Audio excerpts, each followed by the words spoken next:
اللهم إني أعوذ بك من الكفر والفقر اللهم إني أعوذ بك من عذاب القبر لا إله إلا أنت اللهم عافني في بدني اللهم عافني في سمعي اللهم عافني في بصري لا إله إلا أنت اللهم إني أعوذ بك من الكفر والفقر اللهم إني أعوذ بك من عذاب القبر لا إله إلا أنت.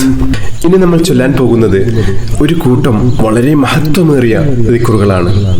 ഓരോ ദിവസവും ഇത് ചൊല്ലി വന്നാൽ നമ്മുടെ ഇഹത്തിലും പരത്തിലുമുള്ള എല്ലാ പ്രശ്നങ്ങൾക്കും പരിഹാരമാണിത്. അള്ളാഹു നമ്മുടെ മുന്നിൽ അനുഗ്രഹത്തിന്റെ കവാടം തുറന്നു വെക്കും. ഇത് നമ്മൾ പതിവാക്കുകയാണെങ്കിൽ നമ്മുടെ സാമ്പത്തിക ബുദ്ധിമുട്ടുകളൊക്കെ അള്ളാഹു മാറ്റിത്തരും. കടക്കണിയിൽ നിന്ന് രക്ഷപ്പെട്ട് ജീവിതത്തിൽ വലിയ വിജയം അള്ളാഹു നമുക്ക് നൽകും. അതുപോലെ തന്നെ ഇതിലെ രണ്ടാമത്തെ ദിക്ർ വളരെ മഹത്വമേറിയ ദിക്റാണ്. റളീതു ബില്ലാഹി റബ്ബൻ വബിൽ ഇസ്ലാമി ദീനം വബി മുഹമ്മദിൻ നബിയ. ഞാൻ തൃപ്തിപ്പെട്ടു, എൻ്റെ റബ്ബായിട്ട് അള്ളാഹുവെ ഞാൻ തൃപ്തിപ്പെട്ടു. അതുപോലെ തന്നെ എൻ്റെ ദീനായിട്ട് ഞാൻ ഇസ്ലാമിനെ ഞാൻ തൃപ്തിപ്പെട്ടു.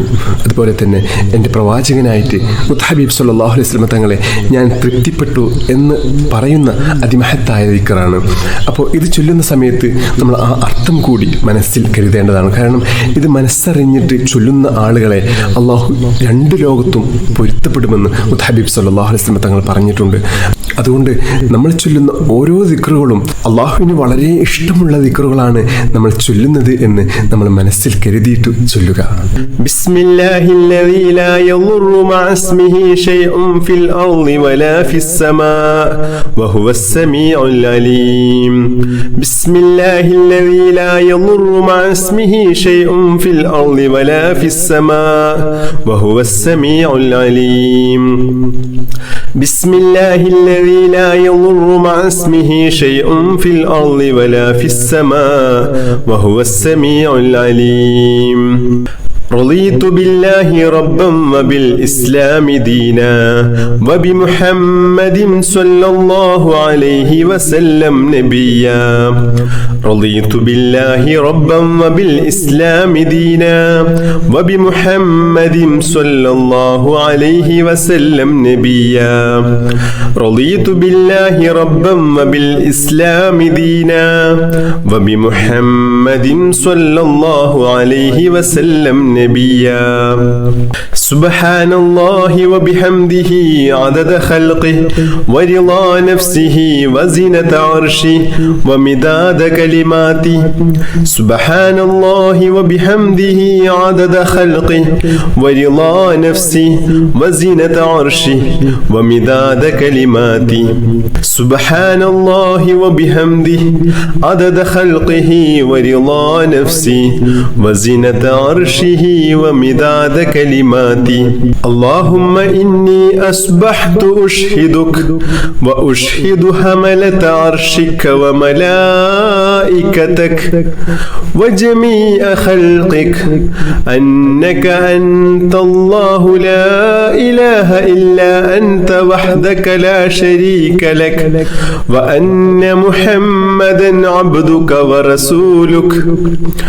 اللهم إني أصبحت أشهدك وأشهد حملة عرشك وملائكتك وجميع خلقك أنك أنت الله لا إله إلا أنت وحدك لا شريك لك وأن محمدا عبدك ورسولك.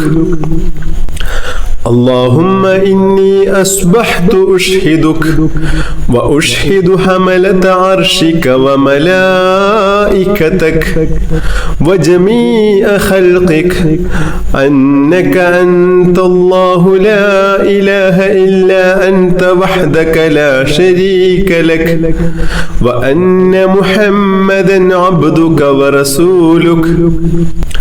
اللهم إني أصبحت أشهدك وأشهد حملة عرشك وملائكتك وجميع خلقك أنك أنت الله لا إله إلا أنت وحدك لا شريك لك وأن محمدا عبدك ورسولك اللهم ما أصبح بي من نعمة أو بأحد من خلقك فمنك وحدك لا شريك لك فلك الحمد ولك الشكر اللهم إني أعوذ بك من الهم والحزن وأعوذ بك من العجز والكسل وأعوذ بك من الجبن والبخل وأعوذ بك من غلبة الدين وقهر الرجال يا حي يا قيوم برحمتك أستغيث يا حي يا قيوم برحمتك أستغيث يا حي يا قيوم برحمتك أستغيث اللهم عالم الغيب والشهادة فاطر السماوات والأرض رب كل شيء ومليكه أشهد أن لا إله إلا أنت أعوذ بك من شر نفسي ومن شر الشيطان وشركه بسم الله الرحمن الرحيم الحمد لله رب العالمين اللهم صل على سيدنا محمد وعلى آله وصحبه وسلم اللهم يا الله يا الله يا رحمن يا الله يا رحيم يا الله يا ملك يا الله يا قدوس يا الله يا سلام يا الله يا مجيب يا الله يا مجيب يا الله يا مجيب يا الله اللهم اغفر لنا ذنوبنا وخطايانا كلها اللهم أنعشنا واجبرنا واهدنا لصالح الأعمال والأخلاق إنه لا يهدي لصالحها ولا يصرف سيئها إلا أنت اللهم توفنا وأحلنا مسلمين وألحقنا وإياهم بالصالحين اللهم ربنا تقبل منا إنك أنت السميع العليم وتب علينا إنك أنت التواب الرحيم اللهم آتنا خير الدنيا وخير الآخرة مسرف عنا شر الدنيا وشر الآخرة اللهم عافنا من كل بلاء الدنيا ومصيبات كلها وفتنها عذاب الآخرة اللهم احسن عاقبتنا في الأمور كلها وأجرنا من خزي الدنيا وعذاب الآخرة اللهم اجعل صباحنا هذا صباحا مباركا إلى الخير قريبا وعن الشر بعيدا لا خاسئا ولا خاسرا اللهم إنا نسألك خير الصباح وخير المساء وخير القدر وخير الليل وخير النهار وخير ما جرى به القلم ونعوذ بك من شر الصباح وشر المساء وشر القدر وشر الليل وشر النهار وشر ما جرى به القلم اللهم اجعل صباحنا هذا صباح الصالحين وألسنتنا وألسنة الذاكرين وقلوبنا قلوب الخاشعين وأبداننا أبدان المطيعين وأعمالنا أعمال المتقين ونبحنا عن نومة الخاشعين اللهم اشركنا في دعاء الصالحين اللهم إنا نسألك خير هذا اليوم فتحه ونصره ونوره وبركته وهداه يا رب العالمين اللهم اجعل آخر كلامنا وكلام والدينا عند الموت قول لا إله إلا الله توفنا وأحلنا مسلمين وألحقنا وإياهم وألحقناهم بالصالحين. اللهم ربنا آتنا في الدنيا حسنة وفي الآخرة حسنة وقنا عذاب النار. اللهم ربنا تقبل منا إنك أنت السميع العليم وتب علينا إنك أنت التواب الرحيم. آمين برحمتك يا أرحم الراحمين. صلى الله تعالى وسلم على خير خلقه سيدنا محمد النبي الأمي وعلى آله وصحبه وسلم.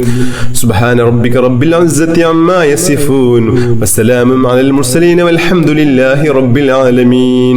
بحق صلى الله على محمد صلى الله عليه وسلم. صلى الله على محمد صلى الله عليه وسلم. اللهم صل على محمد يا رب صل عليه وسلم. بحق جميع الأنبياء والمرسلين والحمد لله رب العالمين.